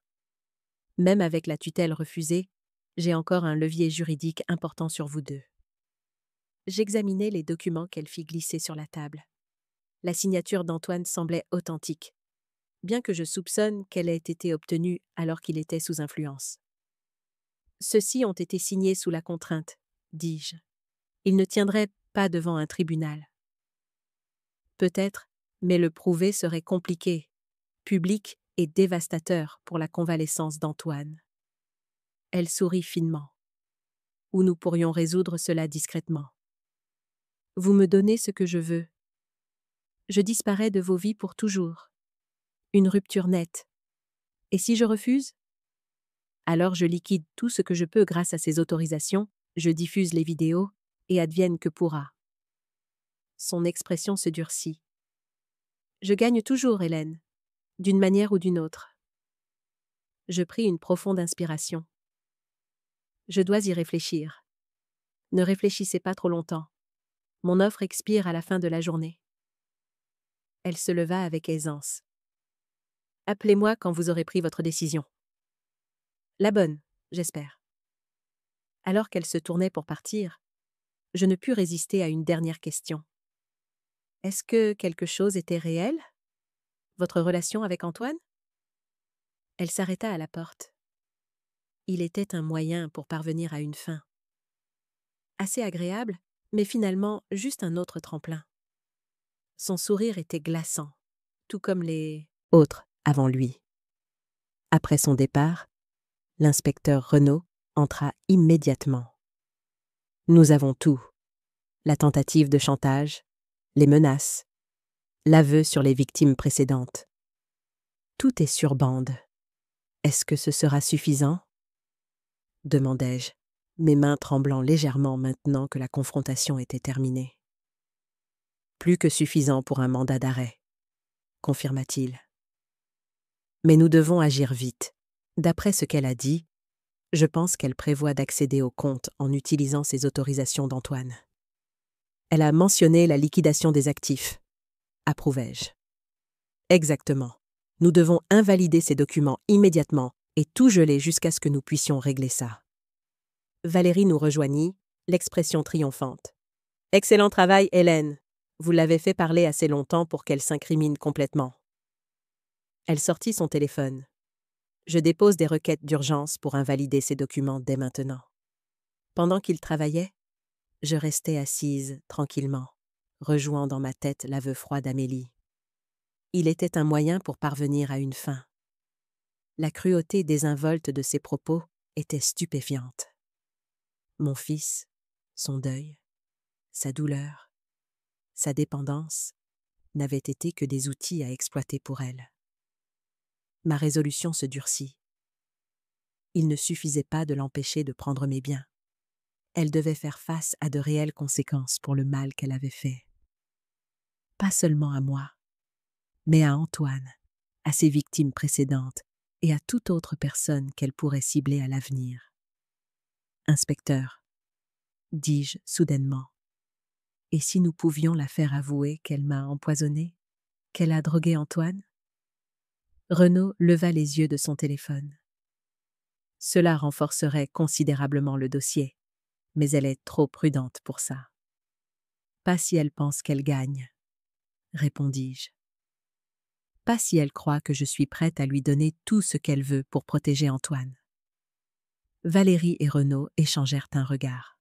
« Que suggérez-vous » demanda prudemment Valérie.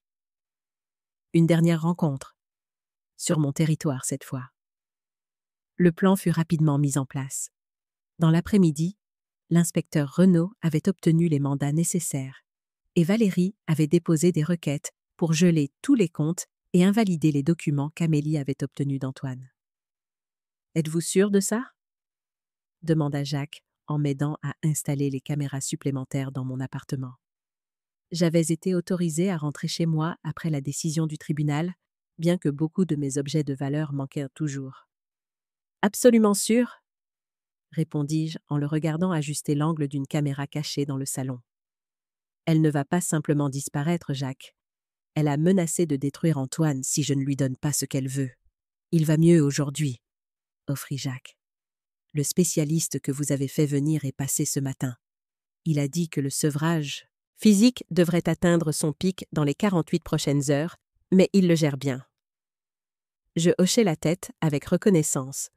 « Amélie a-t-elle essayé de le recontacter ?» 3 autres appels. J'ai bloqué son numéro sur son téléphone. L'inspecteur Renaud entra de la cuisine où il testait l'équipement audio. « Tout est prêt. »« Madame Dubois, je veux revoir les protocoles de sécurité une fois de plus. » Il m'expliqua méticuleusement le plan, où les agents seraient postés, les mots de code que je devrais utiliser si je me sentais en danger, les sujets vers lesquels je devrais essayer de guider la conversation avec Amélie. « Le plus important est votre sécurité, » souligna-t-il. « Si à un moment donné vous vous sentez menacé, utilisez la phrase dont nous avons discuté et nous interviendrons immédiatement. »« Je comprends, » l'assurai-je. Valérie arriva peu après avec des documents juridiques. « C'est fait. Tous les comptes sont gelés et le tribunal a émis une ordonnance restrictive temporaire invalidant tous les documents signés par Antoine au cours des 6 derniers mois. » « Amélie en a-t-elle été informée ?» demandai-je.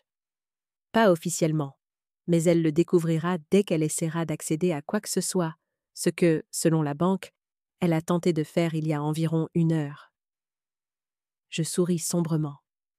Donc, elle sera désespérée en arrivant. « Ce qui la rend dangereuse, » prévint Renaud. « Rappelez-vous-en, à 19 heures, tout était en place. 2 agents en civil étaient postés dans l'appartement d'en face, qui avait été temporairement libéré par ses propriétaires. L'inspecteur Renaud et un autre agent se trouvaient dans ma chambre d'amis avec du matériel de surveillance. Valérie attendait dans le bureau de gestion de l'immeuble avec Franck Leclerc, qui avait accepté de fournir un témoignage supplémentaire si nécessaire. J'avais appelé Amélie plus tôt, lui disant que j'étais prête à conclure un marché et lui demandant de venir à mon appartement à 19h30. Elle avait accepté immédiatement, le triomphe évident dans sa voix. À 19h28 précise, la sonnette retentit.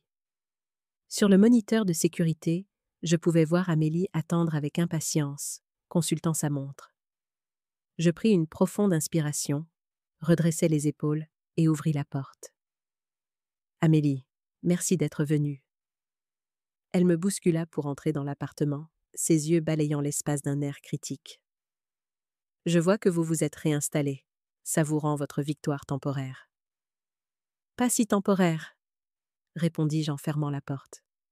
Voulez-vous boire quelque chose? Passons les amabilités, Hélène. Vous avez dit que vous étiez prête à conclure un marché. Je désignai le salon du geste. Asseyez-vous, s'il vous plaît. J'ai préparé les documents. Elle me suivit, s'asseyant sur le canapé, tandis que je m'installais en face d'elle. Sur la table basse entre nous, se trouvait un dossier contenant les documents de transfert frauduleux qu'elle avait demandés. J'ai examiné vos conditions, commençai-je prudemment. Je suis prête à céder la propriété du lac et à fournir l'argent que vous avez demandé. Mais j'ai mes propres conditions. Son sourcil se haussa. Telles que, premièrement, je veux que toutes les copies de ces vidéos soient détruites. Toutes. Elle sourit finement. Bien sûr.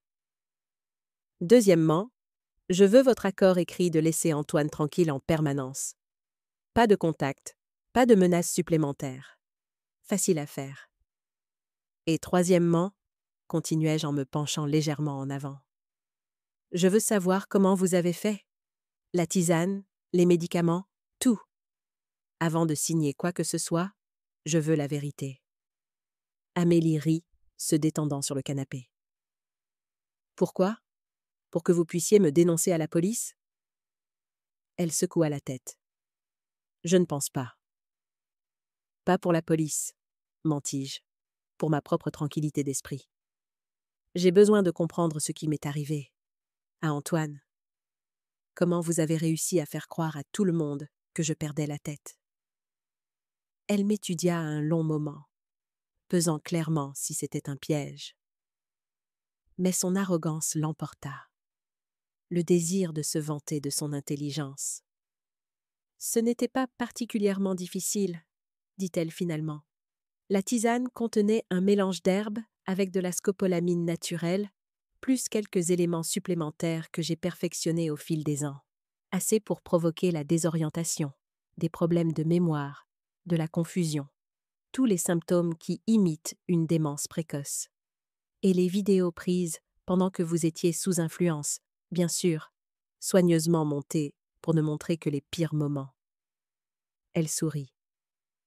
La technologie rend tout tellement plus facile de nos jours.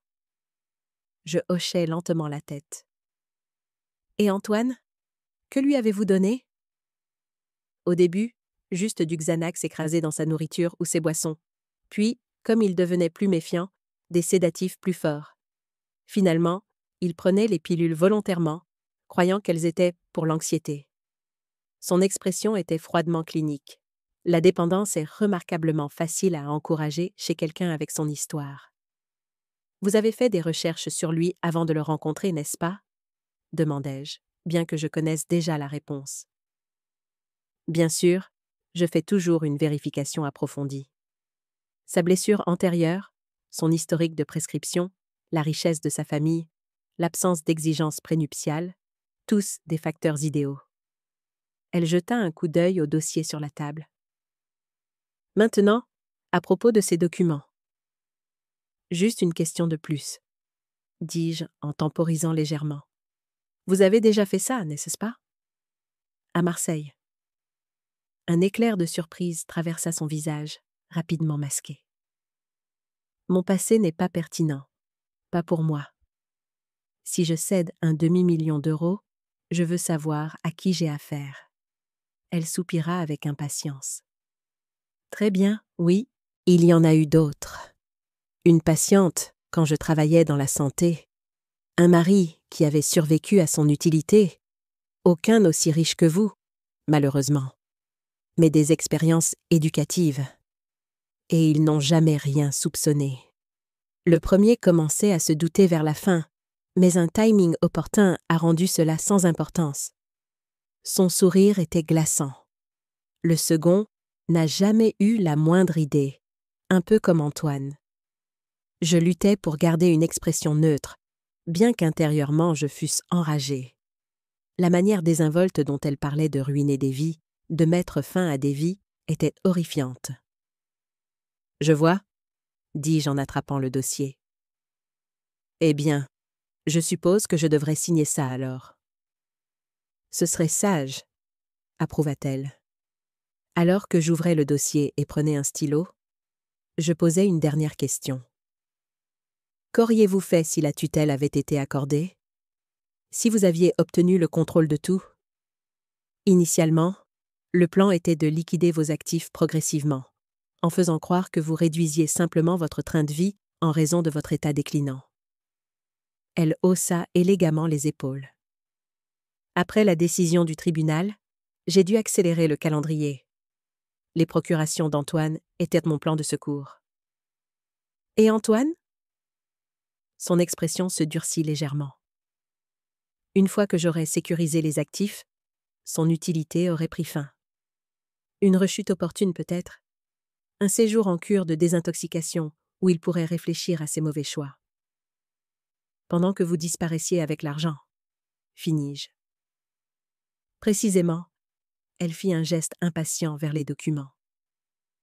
Maintenant, si nous en avons fini avec la partie confessionnelle de la soirée? Je pris le stylo, fis semblant de lire le premier document, puis le reposai. Il y a une dernière chose que j'ai oublié de mentionner, Amélie. Quoi encore? Lança-t-elle, l'irritation perçant enfin à travers sa façade composée. Vous êtes en état d'arrestation. Son expression se figea. Pardon? Sur ce, l'inspecteur Renaud sortit du couloir, son insigne à la main. La porte de l'appartement s'ouvrit alors que les autres agents entraient. Amélie Dubois, vous êtes en état d'arrestation pour tentative de fraude, chantage et complot en vue de commettre un abus de faiblesse, annonça formellement Renaud. Vous avez le droit de garder le silence. Tout ce que vous direz pourra et sera utilisé contre vous devant un tribunal. Le choc sur son visage fut rapidement remplacé par la fureur alors qu'elle réalisait qu'elle avait été piégée. Vous avez enregistré ça? Vous m'avez tendu un piège? Tout comme vous avez piégé mon fils, répondis-je calmement. Tout comme vous avez piégé vos victimes précédentes. Alors que les agents lui passèrent les menottes, le sang-froid d'Amélie se brisa complètement. C'est ridicule. C'est sa parole contre la mienne. Ces enregistrements ne seront pas recevables. En fait, ils le seront, dit Valérie en entrant du couloir avec un document à la main. Nous avions un mandat pour tout, et nous avons des témoins de vos tentatives de fraude précédentes, y compris Franck Leclerc. Vous avez été déjouée, Madame Dubois, dit l'inspecteur Renaud en lui lisant le reste de ses droits. Alors qu'il l'emmenait, Amélie me fixa d'un regard venimeux. Ce n'est pas fini, Hélène. Loin de là. En fait, si, répondis-je fermement. C'est fini depuis le moment où vous m'avez sous-estimé. Après le départ de la police avec Amélie, Valérie me serra l'épaule. Vous avez été brillante. Sa confession sur l'empoisonnement et ses victimes précédentes renforcera énormément le dossier. Je m'effondrai sur le canapé, soudainement épuisé. Je veux juste que ce cauchemar se termine. Ce sera bientôt le cas, promit-elle. Le procureur est prêt à déposer plusieurs accusations de crime. Avec les preuves que nous avons maintenant, Amélie risque une peine de prison importante. Mon téléphone sonna. Catherine. Hélène, je viens de voir la police emmener Amélie menottée. Que s'est-il passé? C'est une longue histoire, répondis-je. Mais elle a été arrêtée. C'est fini. Dieu merci. Catherine expira lourdement. Écoute, j'ai réfléchi. Peut-être que je pourrais passer, t'aider à trier les choses, voir ce qui manque. L'offre de paix était inattendue, mais bienvenue. J'aimerais beaucoup, Catherine, vraiment beaucoup. Plus tard dans la soirée, j'appelai Jacques pour prendre des nouvelles d'Antoine. Il a vu les informations sur l'arrestation d'Amélie en ligne, dit Jacques. Il est en train de digérer, Mais je pense que ça l'aide de savoir qu'elle fait face à des conséquences, que c'est vraiment fini. Puis-je lui parler? Il y eut une brève pause. Puis la voix d'Antoine se fit entendre. Maman, c'est vrai? Ils l'ont arrêtée. Oui, mon chéri, elle est en garde à vue. Elle ne pourra plus nous faire de mal à aucun de nous deux. Son expiration fut tremblante. Bien. C'est bien. Il fit une pause. Le spécialiste a dit que je pourrais passer en traitement ambulatoire dans 1 semaine, si les choses continuent à bien se passer. Je pensais que, peut-être, je pourrais venir rester avec toi après, juste le temps que je trouve un nouvel endroit. Les larmes me piquèrent les yeux. J'adorerais ça, Antoine. Ta chambre est exactement comme tu l'as laissée. Merci, maman. Sa voix se brisa légèrement. Pour tout, pour ne pas m'avoir abandonnée alors que tu avais toutes les raisons de le faire. C'est ce que font les mères, répondis-je simplement. Nous n'abandonnons jamais nos enfants. Après avoir raccroché, je me tins à la fenêtre de mon salon, regardant les lumières de la ville. Pour la première fois depuis des mois, je me sentais en sécurité dans ma propre maison, dans ma propre peau. Amélie avait essayé de me faire douter de moi, de faire douter les autres de moi. Mais à la fin, la vérité avait prévalu. Demain apporterait des défis. Cataloguer les objets manquants, gérer les conséquences du bref contrôle d'Amélie sur mes affaires, se préparer pour les procédures judiciaires à venir. Mais ce soir, je me permis simplement de respirer, de ressentir le triomphe tranquille d'avoir reconquis ma vie. La salle d'audience était comble 3 mois plus tard, lorsque le procès d'Amélie commença enfin. Les médias s'étaient emparés de l'histoire. Une belle fille prédatrice cible une mère riche, la transformant en un récit édifiant sur l'abus de faiblesse et l'exploitation financière. J'étais assise au premier rang, Antoine d'un côté, Catherine de l'autre. Jacques était assis juste derrière nous, une présence stable tout au long des débats. Les preuves contre Amélie étaient accablantes. Les enregistrements de mon appartement contenaient sa confession détaillée sur l'empoisonnement. Les dossiers financiers montraient qu'elle avait tenté de transférer des fonds de mes comptes et de ceux d'Antoine.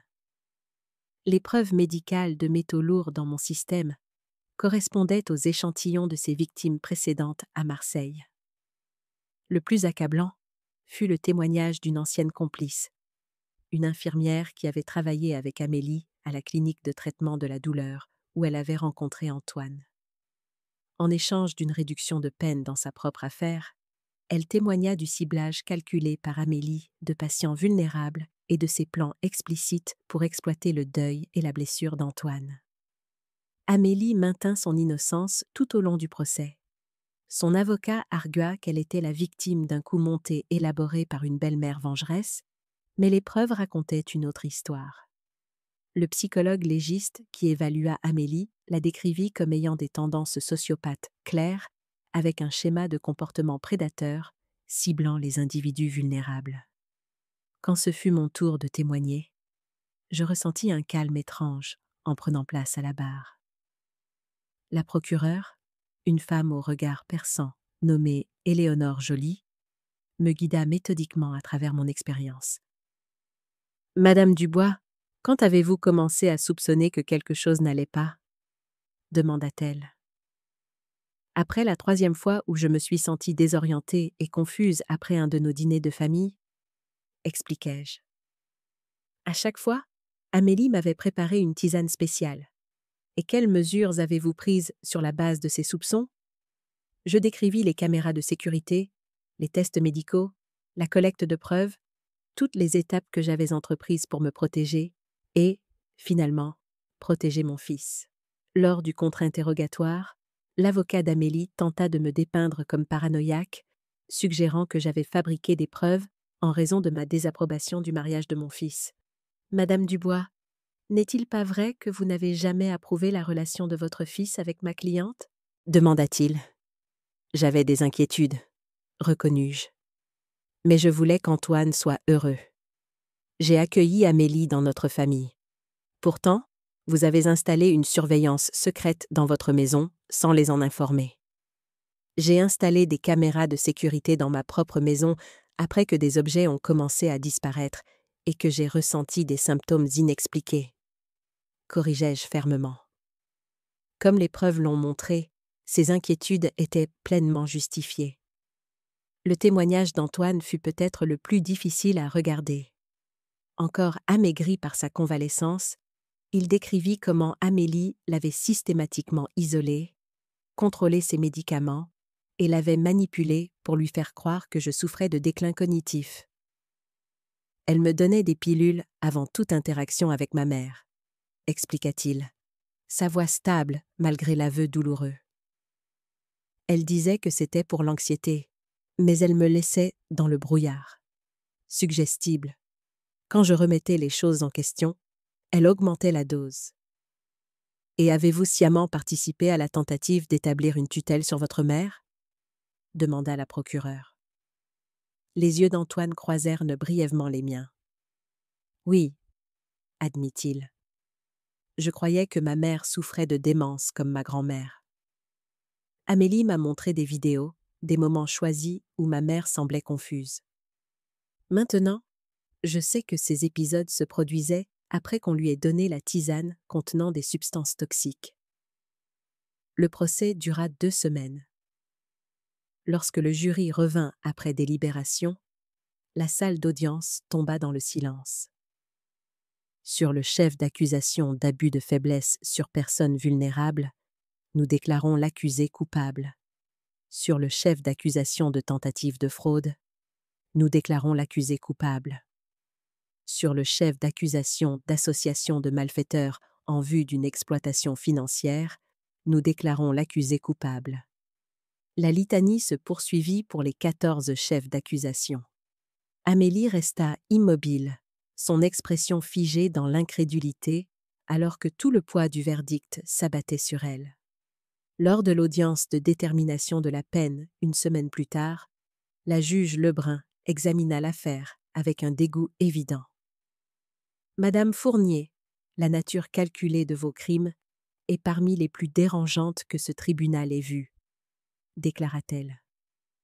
Vous avez délibérément ciblé des individus vulnérables, y compris votre propre mari, dans le but d'un gain financier, sans tenir compte du mal causé. Vous n'avez montré aucun remords tout au long de cette procédure et avez en effet continué à nier toute responsabilité malgré des preuves accablantes.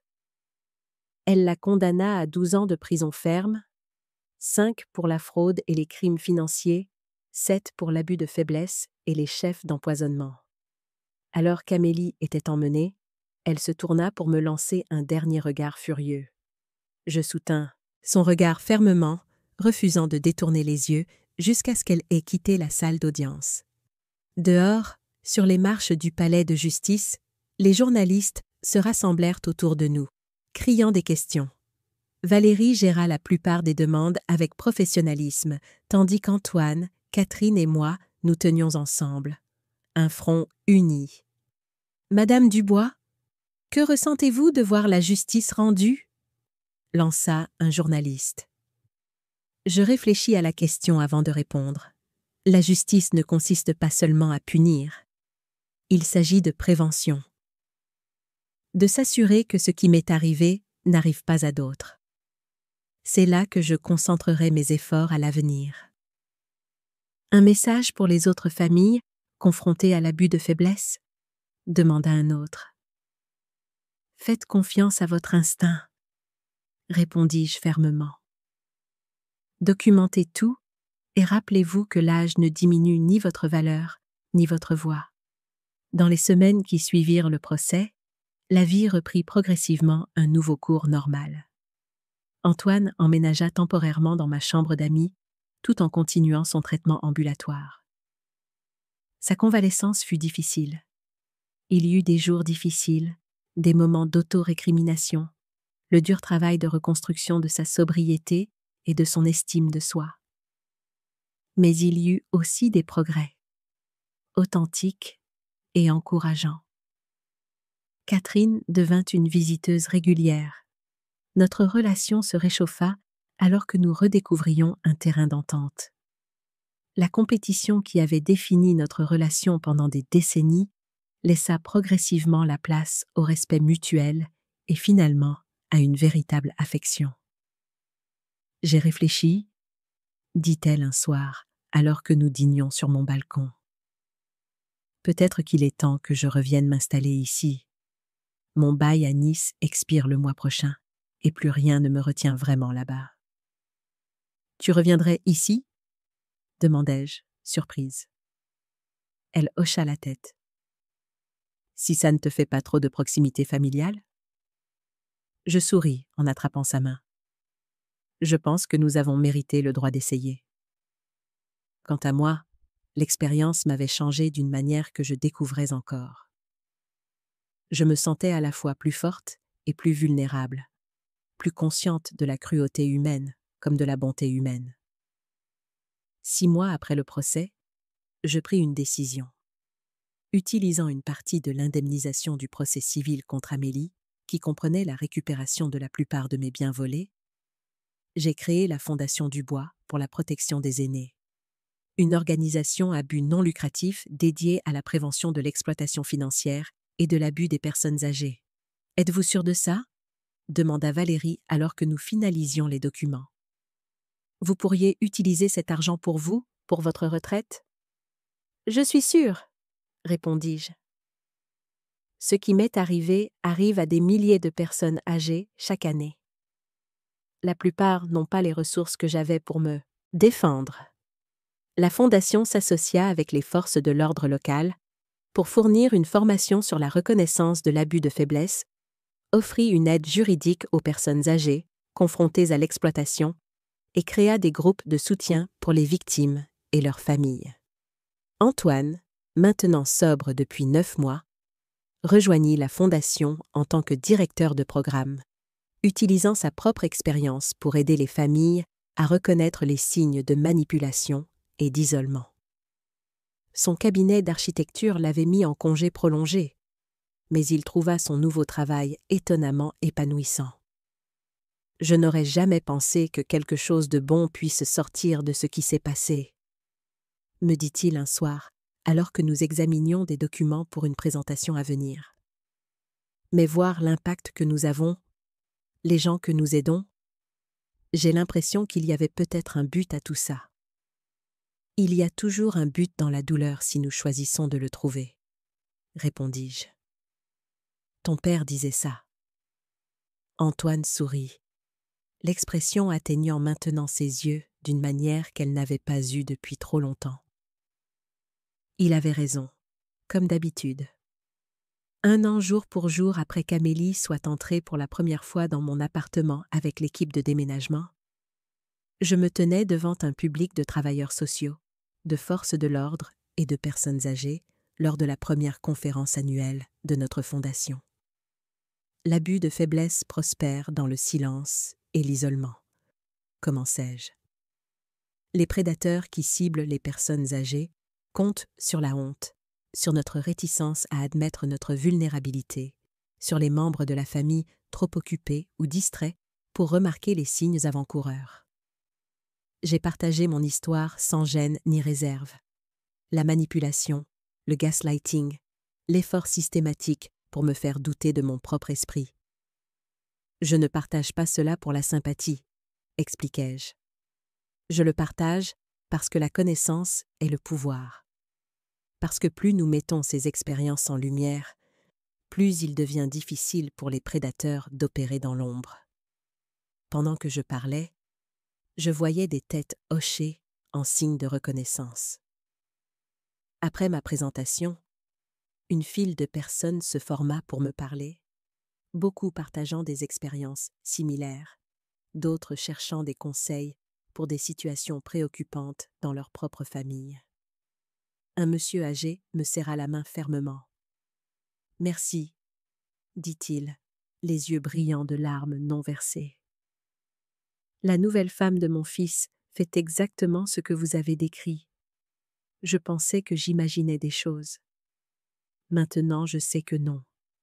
Ces moments, la reconnaissance, le soulagement, la réappropriation du pouvoir, rendaient tout cela valable. Ce soir-là, Antoine, Catherine, Jacques et Valérie me rejoignirent pour dîner dans mon appartement. Une sorte de célébration, marquant à la fois une fin et un commencement. Au nouveau chapitre, proposa Antoine en levant son verre d'eau pétillante. À la famille, celle avec laquelle on est et celle qu'on choisit, ajouta Catherine. À la justice, dit Valérie avec satisfaction. À la résilience, contribua Jacques. Je regardais ces personnes qui m'avaient soutenu dans les moments les plus sombres, qui m'avaient cru quand le doute aurait été plus facile, qui m'avaient aidé à reconquérir ma vie et à transformer une expérience douloureuse en quelque chose de significatif. À tout cela, dis-je en levant mon verre, et à la sagesse qui vient de la traversée du feu, la compréhension que l'âge n'est pas une faiblesse, que les cheveux gris ne sont pas l'insignifiance, et que sous-estimer quelqu'un à cause de ses années pourrait être la plus grande erreur que vous fassiez jamais. Plus tard, seul sur mon balcon à regarder les lumières de la ville, je ressentis un profond sentiment de paix. Amélie avait cherché à me diminuer, à m'effacer, à me réduire à rien de plus que des actifs à acquérir.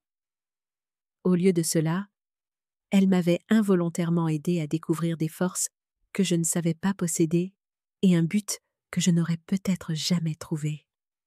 La prédatrice avait cherché une victime et avait créé une guerrière à la place. Et c'était peut-être la justice la plus satisfaisante de toutes.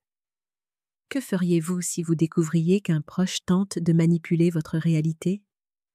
Comment vous protégeriez-vous et rassembleriez-vous des preuves?